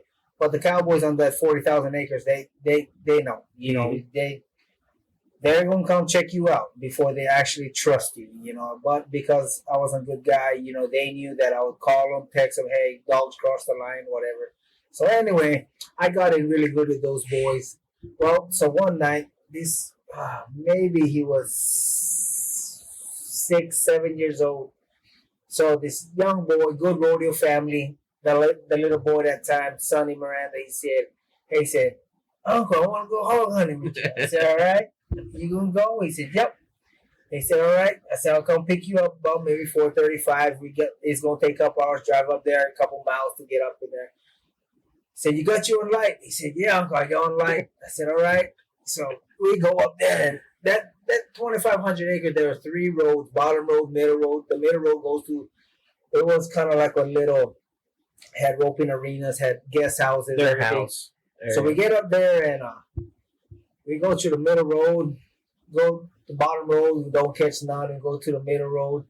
Man, dogs strike out right there by the house. Run up. My 2 dogs sounding. Oh. So I'm like, hell yeah, we got something good. We go, you can hear them. They pop along. Pow, pow, pow. I said, oh, we got on board now. So the boys say, you guys got your lights? Yeah. You got your light, son? Yeah, Dad, I got my light. Son, the boy, you got your light? They said, yeah, Uncle, I got my light. I said, all right, let's go. Got the cowboy rope. Got the cowboy rope. So we going. Now, this in Hawaii, a lot of the old Hawaiians, they never made fence lines. So they built rock walls to make their fences. Okay. So this boy is backed up, 2 dogs bayed up. And I get there. I said, all right, guys, you ready? Ready, let's go. So we go in there. Well, this nephew of mine, he's walking with us. He don't have a light on. So we get there and we all start to scatter, you know, try to get our position because we got to rope them, knock them down, castrate them, turn them loose. So I said, son of a boy, where you at? He said, I'm right here, Uncle. I said, turn on your light. I hear, shigga. I said, what are you doing? You know the emergency light, the one that you got to stroke to make the light? This little boy, he's over there. Shigga. I said, what are you doing? Uncle, it's the only light I got. I said, you gonna get killed. I said, get back over here. He said, I'm sorry. I hear, shigga. Man, that was. Yeah, that's fun. But, you know, the kid wanted to hunt, so I took him. But next time, I make sure He had a lot. Yeah, He wasn't the right kind. He had to have a light. Yeah. Manual. Shigga. I was like, what is that noise? He said, Uncle, it's the only kind of light I got. And so we roped that boy, cut him, turn him back loose. I mean, you know, stuff like that with the kids, you know. And even till today, I rather. It's hard. People think that I don't like hunting with other people, but it's my pack of dogs. I got some weird ones. Where if new dogs and new people, they're real skittish. They act different. But me, I like is taking people that could really value, you know, and want to know what we're doing. You know, what's up there. You know, what kind of dogs. You know. We used to take people all the time. Yes, It just anybody. It didn't matter. Like, come on, you know, and a lot of times you get burned on it, you know. Well, yeah, So, but, you know, it's part of life. But, you know, I like taking, like, people that they live in the city or whatever. Yeah. You know, it's like these girls that I take. They're friends of mine. Same thing. They're learning. And, I mean, they take their family, their brother, that they straight up city folks. They flip out. You know, they're like, wow. But they love it. You know, they love it. And I like taking, you know, I would like to start doing, like, you know, getting together with you and other people, like, finding like veterans, you know, older guys like that maybe, you know, I'm not saying that they can walk, but, you know, the ones that really, you know, and really fight for our country that, you know, or older guys that, man, I just wish I could go and do another We hunt can or make it as easy for them. you know, and just come with a side by side, let the dogs bear them up in an easy spot. You know, it works out. I just like doing that for folks. You I know? want that kind of hunt. I mean, you know, yeah, I like Well, that. and, you know, that's the thing about it, because used to, I'd have people that are like, hey, can we go? I was like, well, yeah, you know, you can go. But at the same time, it's like, you need to be in good shape, Yeah, because I walked in it a lot. Rough I don't want dogs, to hear, and- oh, and you know, we my had to leg's go. sore. I cannot go no more. Exactly. Sorry. That's So, how. so now I'm more like you're talking about. It's like, hey, we can drive around here and Yeah. get close. Yeah. Let's Now get as we close as can, we yeah. can go. Used to, it was like 500 yards. I don't care. Up, Yeah, down, a well, mountain. yeah, don't yeah. matter. Now it's like, We're not driving around. We went straight to them. Yeah. Now like, it's, I think I can get close if I go around with a side by Yes. side. That's what But, Dad. We didn't have. We hunted all off the road on that ranch. The majority of the time on another, like on that. There's a road on that one on the Big Island that goes through like the top side of the ranch. It's Mono Road, and you know we'd hunt it, and we had Dad- a lot of. I had a lot of permission on a lot of them, and then some ranches I didn't have. But you got to understand, the mountain comes down like this, and it's like one pie shape. So every ranch comes from the mountain down to the ocean. So you know, and only one divider is cattle guard. So you just drive on, and that was the old highway come from the backside of the island to the front side. So it was like 26 miles. I just put my dog on the top and just rig them. Let's go. Just go. Or had a couple that I really liked but disliked, and Make I 'em run the made road. them run the whole But way I there. remember. And if they don't catch, turn around, run them back, because it's going to take you some hours to get from the front to the back, and then coming back, pig's going to be moving, so you'll catch. But I mean, you know, one time, what are you doing? Oh yeah, it was me, you, and Uncle Brother. So we had on sounder. They come attacking. We yelling at her. Well, this one boar decides to run around and goes underneath my. I had a Ford Explorer, 2 dog pet porters in the back, two dogs in the back, and then seat in the back. That pig got underneath, boy. We got him pulled out, this and that. I told my buddy, I said, man, we're gonna take this sucker home. We're gonna go train dogs. Boy, put that thing in that dog pet porter. Shit. Talking about stink. Oh, I bet. And I was in the back seat. They had the pleasure of having the windows down. I had to ride back there with that son but tied up back there. Stank. Like an old caravan, like a Dodge Caravan with the dog sitting in the back there. Man, oh, Nate got that story. But Like we took a caravan. I was like, we're incognito, like we're riding through the night. It's been years ago. Hey, we all did it. Go to the management area, open the door, kick them out, ride around in a minivan. Took all the seats out. first 2 seats in it. I had clips in the floor. I had little chain clips all in the floor. We had that one. We had that fucking dog in the back. We're riding around through there, and I was like, "That dog farted?" And he's like, "I think so." And that dog just. And I'm talking about it was just a big pile of that almost Big yellow soft stuff. big ice creamy looking. Oh my god! It was in that van. It was like, ugh. Window don't roll down. Oh. No, trying to open the door, driving. Oh, it was bad. I knew then. It's the end of the 18. Oh. The 18 van is over with, boys. I can't do this shit. But now we snagged a lot of pigs up for no longer than we had it. We were hammered them. I'm not lying. Like we were riding around. Gang one pulled up beside us one time. It was me and Jeff. We were just riding up through there. Bulldogs in there. Had 2 little Patterdales, 5 or 6 Jacks. He looks in there and he does this. He says, mm-mm. And drove off. Just like, no, this ain't real. And left us. Hey, All tied up in the back. Just left us. I was like, yeah, he's thinking Yeah. they're too stupid. Yeah. There's something wrong with them. Yeah. Those guys are crazy. Yeah. All right, Bobby, Hey, tell us a story now. You was going to tell us one while ago before I interrupted. dang, I remember there's 2 probably. That's probably the best ones. The first one, we took this guy hunting to my Uncle Alan, and then a guy that had what was that guy that had his leg was swelled up? Oh, what is that? It's kind of like the disease where, you know, Ain't got good blood flow. their blood flow and their veins pop, you know. And he was a big time hog hunter. That's what I mean. That's you know. But he had the disease from when he was young. And he couldn't got really- older. yeah, he couldn't really do it, so he contacted us and Dad. Dad said we got this spot. We can ride 4-wheelers, get to them across these pastures. It ain't gonna be a big deal. You can come hunting. Well, dogs take out, get them bayed, and him and my uncle take off running. Well, not really running, just walking to him. Well, I stayed back with this guy, and we was walking. I said, I'll just stay back with you. I said, we'll walk. I said, if you get tired, stop, rest. We'll get there. I was like, we're not going to, them dogs we can leave them there for 3 days. It don't matter. We get up through there, and I'm granted, it's all at night, pasture, just no trees. And there were some rocks and some old walls that was still there. And I see my dad, and at that time, we didn't have, the best thing we had was mag lights, the black mag lights. We didn't have, I don't think I ever wore a headlamp at all. We had just a mag light.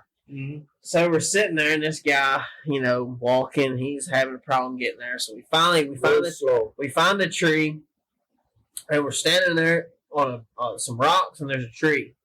Well, my dad and my Uncle Alan's out there trying to rope this pig out in the open, and this guy, he don't even know what to think about it. And well, I wouldn't either. They miss him. They miss this boar hog, and this boar hog comes running. Well, if you ever heard of the old, I know it's people in Hawaii say all the time, a pig will run to a light and attack a light per se. Well, I'm sitting there and I'm sitting there shining this pig little. I was probably 7 or 8 years old, shining, watching this pretty decent sized boar run straight to me with big shanks hanging out of his face. And this guy's like, "Turn your light off. Turn it off." I said, "I'm not turning my light off. I'm not turning." We was arguing. He was scared to death, and I'm holding this light, and I'm just shaking. I'm like, and this pig runs. I'm talking about straight to us, spins around, and just sits down. Dogs right underneath our feet. And I'm talking about, I could have reached down there and grabbed him by the tail and legged him, but he just sat there, and them dogs got there. Well, they rope him, and we get him tied down, and we cut him, and we turn him back. No. We kept him because that guy said, he said, I got to train some dogs at the house. Granted, this man lives in a subdivision. We drive to his house, we grab the pig, we throw it in his fenced in yard. Fenced in yard in a subdivision. And he said, I'm gonna work. He said, I'm gonna work my puppies. So we leave him to it. We don't talk to him. A few days later, we call him. We said, "Hey, what'd you ever do with that pig?" He said, "I just opened the gate and turned him loose." And he said there was somebody jogging up through there. And so this boar hog was running down the road and chased him. I went in the house, just shut the door. And so, we did stuff like that all the time. And then there was another time we was driving, hunting, and Dad I always got the short shaft for some reason. And you're younger. Run down there. That's Nate. Dog's bait down there, and the pig run uphill, and we stopped.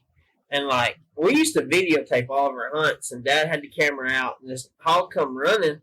Well, as we hop the fence, the pig's running back towards us, towards the fence. So we're sitting there, and Dad goes, jump on the fence.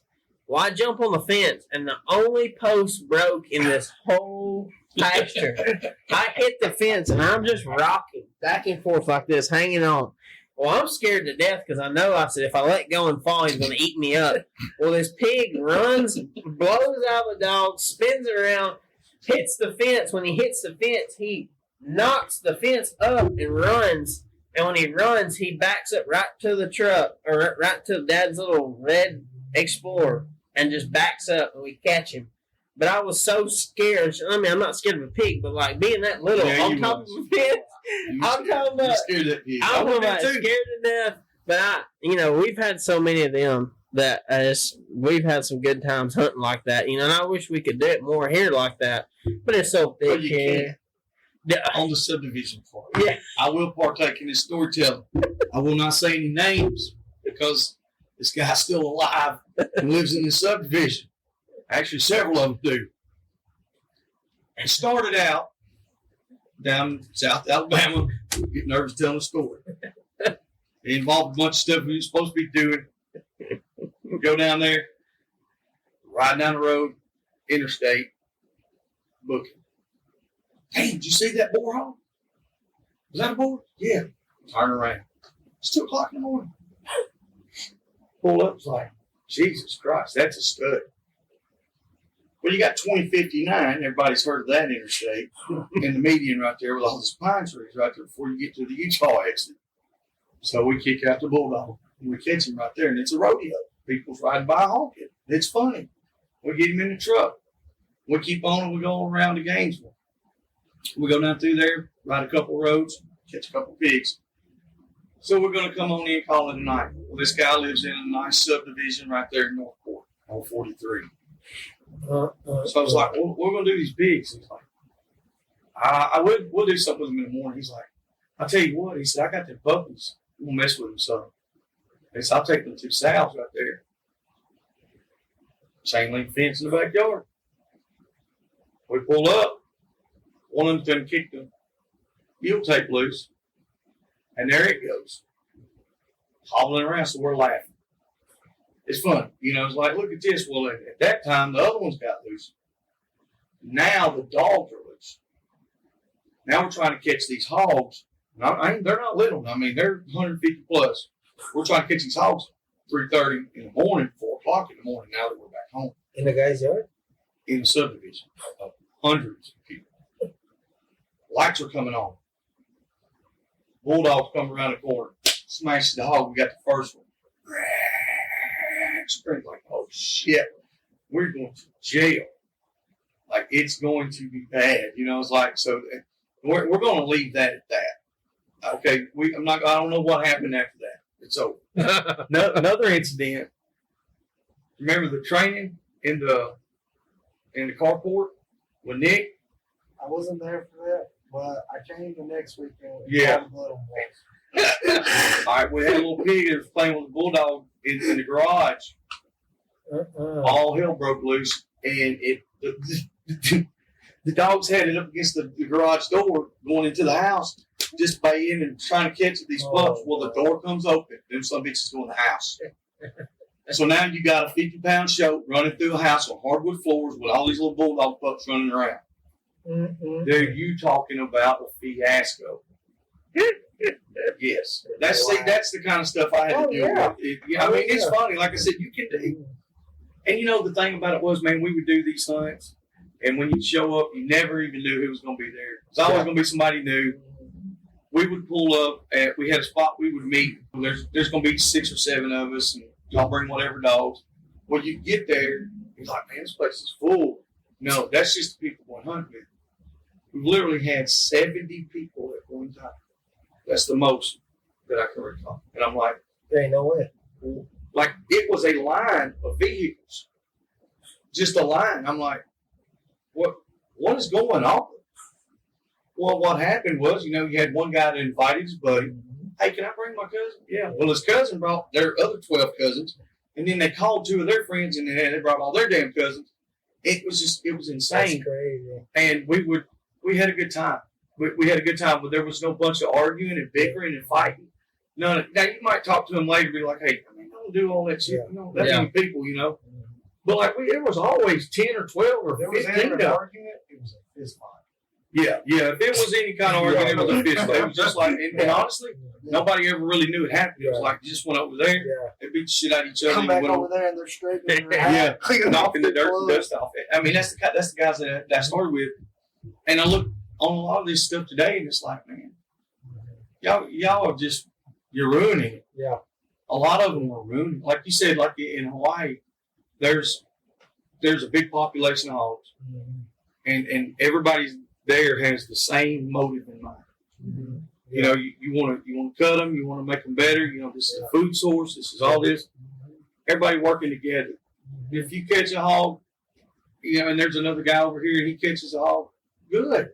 I feel good when I caught one and I turn them loose. Yeah, that's what I'm saying. It's like, and now you can't go anywhere. Or if you go, first question: did you kill him? Did you kill him? Or you get off your property. Yeah. What y'all doing over there on my property? Yeah. Like, nobody tried to get the dogs ran over there. It's like, it's just everything has changed so much. And I feel like, doing what we're doing now, like with this podcast and the store, and we go to all these events and we're out traveling and stuff, and we have literally, we got a lot of guys together that wouldn't normally be together. Yeah. And I hope that we can keep it going like that, because it's a good thing. Like I said, sitting around getting to tell stories and stuff like that. Oh, yeah. Right now we got turkey season going on. It's kind of shut down a little bit. Not all the way, but a little. Well, perfect time to do the podcast. In times like this, whatever, and just talk about dogs, talk about situations, sport, just things that going on, that we need to work on, or like that one you was telling me about everybody voicing their opinion on, but so, I think a lot of it too, y'all's generation has got more morals and respect for each other than I'll say my generation. Like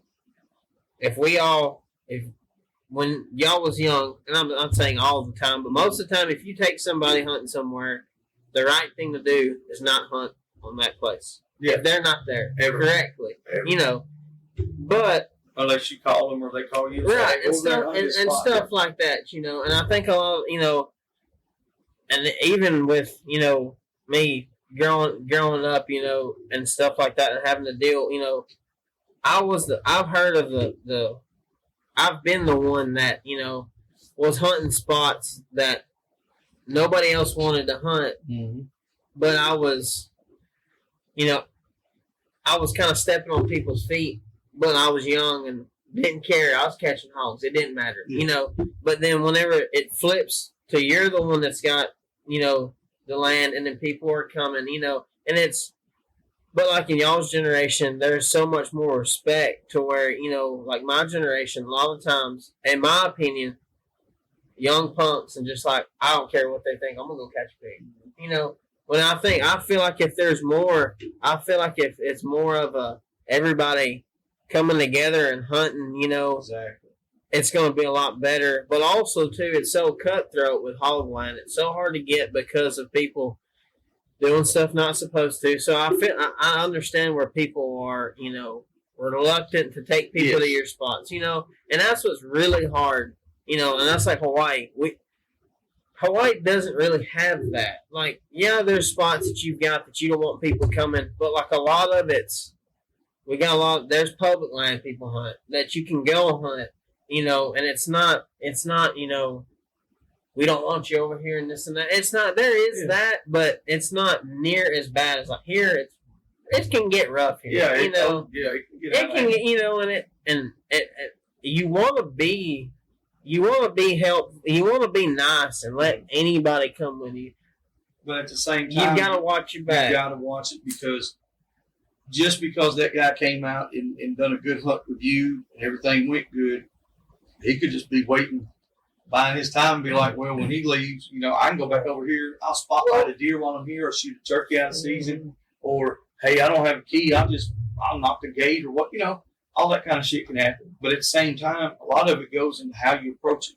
Mm-hmm. Like you were talking about our generation, we were taught you got to give respect to get respect. You got to earn your respect as well. People should automatically respect each other to an extent. Oh, yeah. Ain't a doubt about it. Then you're going to have these other guys over here that they have disrespected everybody and themselves, so I don't have respect for them. But they think that they automatically should have the same amount of respect as the man who's been doing it for 30 years. Oh, yeah. But at the same time, land is harder to get, especially now that you got all these big timber companies more, and they keep it broke down into small sections, and you got to adjust constantly. Well, you got to also think, like around here, like we got a lot of good hunting prime land, but we're really not doing a whole lot of damage to the population that is made. I mean, if you do the math on, one sow, how much baby sheep it gets, and you do the math, you'll be surprised on how much pigs can make in 2 years. Yeah. So, the whole part of, covering and not hunting with somebody, that day is going to be gone pretty soon because what going to get It's so got to get much so pigs. bad. I We mean, got to work and together. then what would happen? The state can start flying helicopters. They're already you doing know, it. The guy said he it's gonna came be in miserable. yesterday, day before yesterday, said that they were in Sullivan or Fayette shooting with a helicopter. Fayette. Okay. That's right around where we are. Exactly. You know. Okay, so you take into that. Day before yesterday, I was up there at the farm, and I was talking with Mitchell and Mike, and that's what I told them. I was like, well, let me know when you get ready to plant. Mm-hmm. Let me know exactly when and which ones you're going to plant. And I'd already been told them. I said, guys, it's going to get. Y'all think y'all have hogs, I said, and there are pigs there. Sure. But like we went to Georgia the first hunt this year, 30, bam.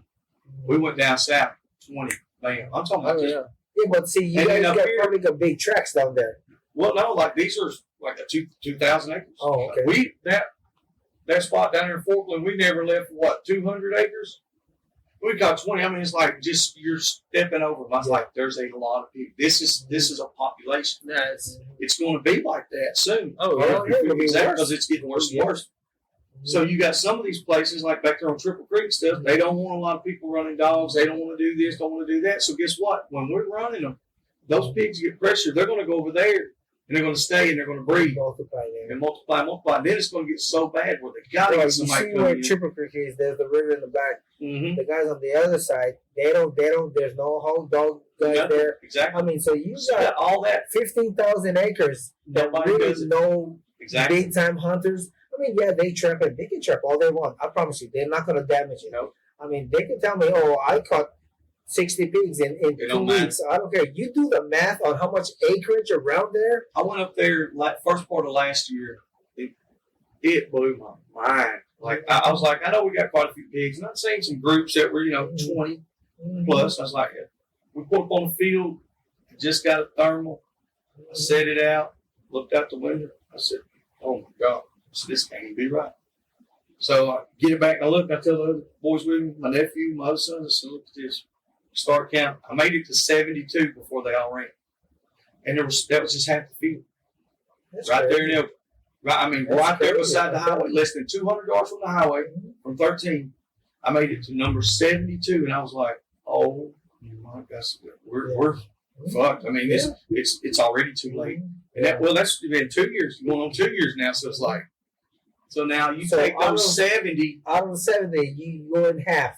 That's Yeah. 35 sows. and now they in How the much- last how much- how many? How much litters they can have a year? Yeah, I mean, Two, you do the three. math. I'm telling you, They're gonna have it's- two it's at least. Crazy. yeah, it's and You know. and everybody talks about the comparison, dog hunting, shooting them, trapping. You got to do all of it. You got to do everything. Everybody has to. What did you say the other day?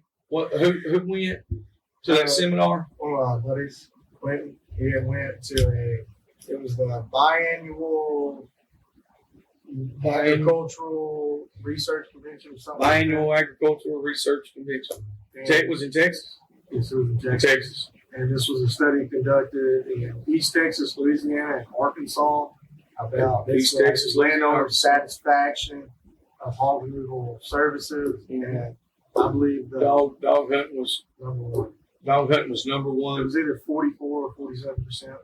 Either 44 or 47% of the landowners were satisfied by that method of removal. Proved to be the more effective method of removal.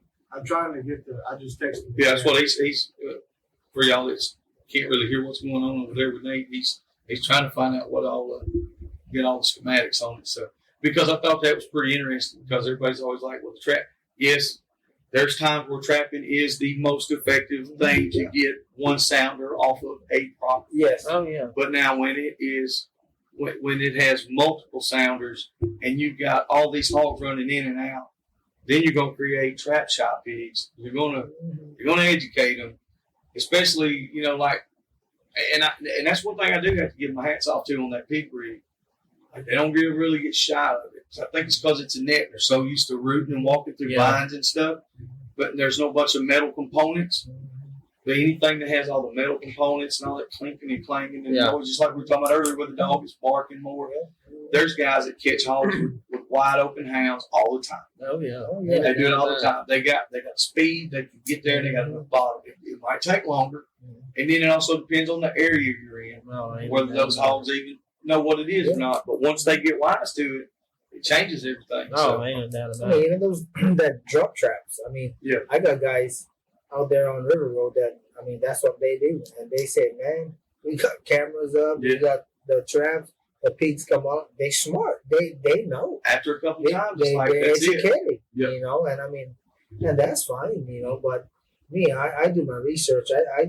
I do my math on how much Exactly. sells in the area and how much land, and everybody got to work together. I don't see why. Thermal. I think the whole thing with cutting boars, you take that away, there's one reproductive method that's done. Well, You know what I mean? If they made it where it was legal for us to cut hogs, well, you try to think now. If you don't castrate them, testosterone, they're gonna fight. Yeah. Breeding. Mhm. You cut them, it's gonna be like on steer. Yep. You get them pen of steers. You see them fighting? No, they like eat and get fat. Yep. You put them pen of boars. What they gonna do? Fight all the time. Yep. I mean, I would rather that single out themselves and go be fat, and then we go catch them. That's right. I mean, and eat. Those big nasty boars with all those scars and pus pockets, nobody want to eat them. Nasty, yeah. Now you go castrate them, they ain't gonna get there because they're not gonna fight. They're not worried about it. And they don't stay gone. They don't travel as far either. It's just like a house cat, like an old tomcat, They will stick around. Take all that.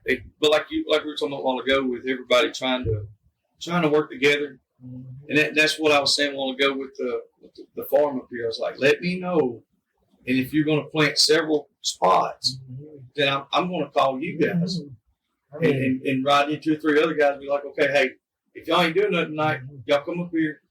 Y'all watch this area. I'm I gonna watch promise this you, area. that pigs is smart. Oh, they're there. Yeah, and because if When we're all they over plant here, that night, they will be there. 2 nights. They're going to be there that first night, and if you don't get them that night, the next night they're already done with the field, moving on. Now, I had a place up there in Florence. It was like it was 200 acres right off the trace up there, and closer to Waterloo. And this farmer called us, and he said, "I need y'all to come down here." He said the hogs were really bad right now. They literally was planting corn, and the hogs was coming in behind them. 200 acres. They done it twice. Every row, the pigs literally walked up the row Just right down and the road. rooted every single kernel that all place the was way up. nothing else. It looks like you took a little plow and went right Yep. down. And he done it too. They done it 2 times. He called us, and we pulled up to a field. And when I've got the video, I scanned the video. You can see that there was pigs. There was probably 50 out there, but there were shoals. They were like 20 or 30 pounders, and there was one boar hog. He was like 100 pounds maybe. I sent the dogs, and they run in there, and that whole herd run off into the woods and congregated, and I bathed that whole 50 at one time. I've got it on video. It's the wildest. It was the wildest sound you could hear, but they just balled up. And like I had dogs catch one small one like right before the woods, but the rest of the dogs kept them bayed. And then when I got them other 2 dogs pulled off and I sent everything to them, they scattered like flies. Oh, yeah. But the only reason why I knew it was 50 of them because they had a trap there on that place, and it was like the next day or 2 they killed everything but the big one. He didn't come in, but all the little ones they counted like 50. That they killed. They had them lined up. It was the coolest thing. Well, that's where it's headed. Like I said, if they don't lift some restrictions off of us, and another thing is once they do that, then people as a group of hunters, they'll loosen up a little bit too. Yeah, because they'll be like, well, hey, especially if we had a little public land and stuff we can hunt too. That's the big. I think that's where most of them breed. Yeah. Oh well, yeah. Because you go to public land and then you go right outside of it. Oh, yeah. On the private land, that's where the hogs are. Then they just run right there. And that's what's crazy about it. I think Mississippi's, that 1 month they've got where they can run. They can run, on that public land. And that's not even enough. But at least they got it. But they've got in that month's time. There's no telling how many pigs it's caught. Hunt. Oh, they hunt every hard. day. I know quite a few of them, and it's crazy. They're all of them go up there, and the first weekend, they're catching anywhere from 5 to 25 a day. Oh yeah. And then you stop and think about how many groups of hunters doing that. Oh, it's If we were to, like they do the week long deal in the Mobile Delta down south. yeah. But at the same time, that's the only one. Like we have way more than one management area, or one place like that, one national forest. And we can hunt some of the national forests, but you can't hunt the management because that's where everything's at. Because there's no pressure there. Of course, that's where they're going to go. Because everybody turns us on the national forest, and everything gets pushed across the road to the management. Exactly. So, there's a boy down there in South Mississippi, Tad Carpenter. Mhm. Them boys, they hunt off of horses on that during in February, not all the time, but man, they wear them out down there. Oh yeah. Because they get to hunt that public land, and that's where the hogs are. Yeah, I know. I got a couple buddies over in Mississippi, old Charlie and Matt and Luke. Them rascals, that's what they do. That 1 month. And they're sitting there, and they've got private land that they can hunt here and there too. But the majority, February hits, dude, it's on. They're going to get that. They're going to have that boat. Oh yeah. And they're going to be getting with it. Old Matt Hines, they stay on top of them. Luke Patterson. But like I said, I don't know what the big deal is. That's the thing. Nobody can really tell us what the big deal. The big deal used to be transport. Yeah. The big deal for a long time was, we don't want y'all populating it, transporting hogs. Well, all the counties are populated now, boss. So now what? Yeah. Now what's the excuse? And I don't see why we couldn't have the deal like Texas and Oklahoma and like Georgia that's got a market for them that you can sell. There's so much revenue that can be built up from the hogs. Well, that's just like the bait pen stuff. That little place down there in Winfield, the whole population triples at least for that week. The monetary revenue that it comes in, so those little stores down there, they sell out of everything. There's it's normally 4,000 to 5,000 people in that area. Now there's 15,000. Yeah.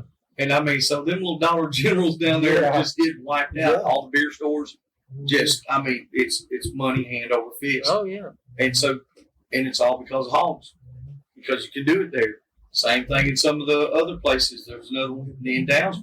Same way, it brings monetary value. So I don't see like I said, if we could get some kind of permit here to have live hogs, get your transport permit. Look, and make it to where it cuts all the bullshit out right off the bat. Say, if you want to have a holding pen or facility at your house or your property, make it $1,000 or $2,500 for that year. Make it to where not just anybody can get it. Yeah. You know how that'll go. Oh, it'll get out of hand. And I know that's one thing that they look at. But make it to where it's done.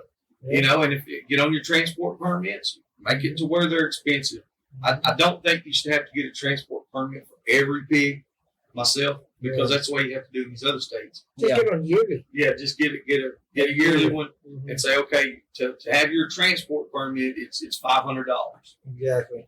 And then, like, I know Georgia, like, they have to come out and inspect your pen, look at your facility and all that stuff. Okay? Yeah, come on, look.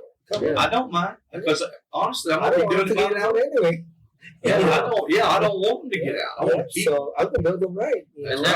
That's what, like Tennessee up there, Wayne County, right above Florence. A couple years ago, was loaded with hogs right across that line. Tennessee don't like you running dogs in specific counties, and Wayne County, them game wardens was hunting for dog hunters. Well, there's a few. We had some spots up there. I did that. I'd go and cut loose, and I'm talking about you'd catch pigs. I mean, just 5 or 6 a night. And it wasn't just. But all up there, there's so much cutovers that them hogs love them cutovers. So we was hunting them, and it got so bad that we just quit because it wasn't worth the tickets and all that. But they come in there and come with helicopters and all this and that and shot a bunch of pigs, and they say that they wiped them out and this and that. But that costs the state money when there's people like us that'll do it for free. We'll pay you to do Oh it. yeah, you know, We and ain't got that's, no sense. Yeah. you know, and that's what's crazy about it, you know. But they don't. But the big guys up in the offices, they don't see that, you know. They don't. Mhm. So I mean, but That's like I said, that's where the hunters as a whole come in. mm-hmm. Because if you got enough of us together, I'm not saying y'all got to get together and have your damn little picket signs and go down there and do it. Probably wouldn't hurt. Wouldn't be a bad idea. Mhm. But at the same time, if you got enough people to say, okay, this is how many pigs I caught right here in the month of January in this county with dogs. And then this other guy says, well, I trapped this many. And then this other guy says, well, I shot this many with thermals. Okay. If you keep up with all those per county, you'll have somewhat, I ain't gonna say you'll have a definite total, but you'll have some kind of a figure to go by. And that way, when you're up there and they say, well, they killed, 10,000 hogs by trapping and 8,000 by thermal. Wait a minute, hell, they killed 7,000 with dogs. All these methods work, but you got to have everybody working together. Oh yeah, Because if you can't get everybody together to do that, then you damn sure ain't gonna be able to go hunt on public land together. No. That's the issue right there. That's another issue. It's like once we do try to get this stuff going, what's going to happen then? It can't be, well, you pulled up at my spot. Yeah. And I'm like I said, I know. I've What hunted. if you get 4-ranging dogs? I mean, I Exactly. don't care if I pull up on this spot. My dog gonna go across to the next road. There know? you go. And that's I the mean- thing. It's public land. It's just like with the deer hunt, turkey hunt, and anything else. I don't see what the big deal is. We're getting into this a lot more, and I'm learning more and more, and I'm talking to more and more people who actually know how to do this. I can't fight it. No, not by yourself. I don't know what to do. So I have to have somebody that's in that line of work to do it. Mm-hmm. And, we need to have somebody as represent. I understand we got dog hunters associations and all that, but we have to have us together too. Just because you have an association, that's all well and good. We don't know what they're doing either. Yeah. A lot of times there's not enough information being put out. So that's what we're working on right now. And hopefully pretty soon we'll have all that together, maybe by the first of summer, and we can expose that to everybody and see how many people we can get on board with all that. See how that goes. So, well, man, I appreciate y'all. Oh, yeah. It's been a pretty good episode here, Oh, yeah. and having got some good stories. Got to learn some stuff about Hawaii, Oh yeah. and so maybe we can get a hunt together pretty soon. Anyway, Oh yeah. get rid of this damn turkey season. So Cut 'em loose. that's right. We appreciate everybody. Thank y'all for listening. We'll get y'all a new guest on here pretty soon. Probably won't be near as colorful as these two cats right here, but we'll get back with y'all. Thank y'all very much.